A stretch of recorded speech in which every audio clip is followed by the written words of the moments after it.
Hi, this is Nikki Broadwell speaking. I am going to read to you from this book.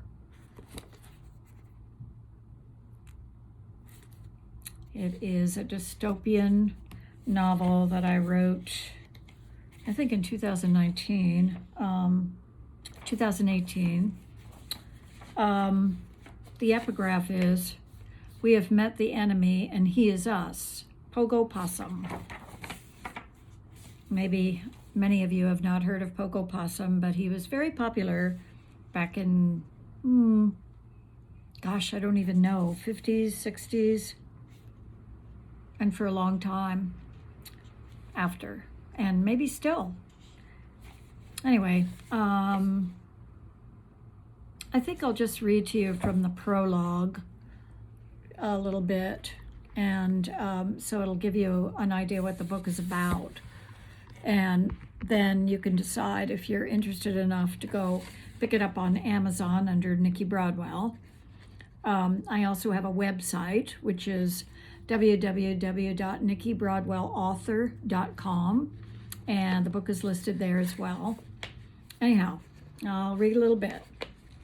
Prologue. The world had gone dark, no grid, nothing. She held the tiny glimmer within her cupped hands.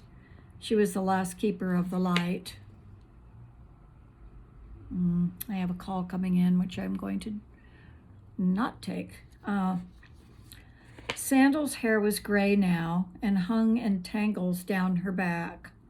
Her bronze skin was lined, her hazel eyes not as clear as they once were. In her youth, she'd played under the stars, the moon rising to cast shadows across the pearlescent landscape. Lanterns had glowed here and there with oil to keep them going. People had shared what they had, sitting around campfires talking and laughing. Children had played in the dirt. But even back then, the power lines had lain in tangled heaps upon the ground, any wooden telephone poles long since burned up as firewood. It was the cold that troubled them most, the cold that required cutting down trees.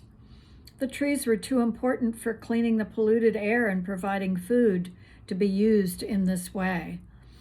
Dried dung was used instead, but there was only so much. The cattle, sheep, and pigs had died out a long time ago.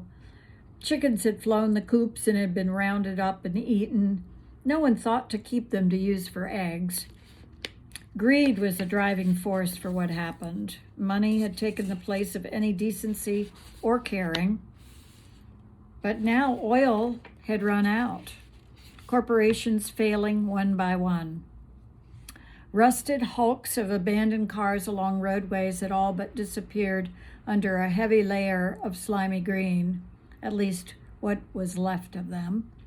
Cities lay derelict, with vines growing into the cracked and broken windows of high-rises.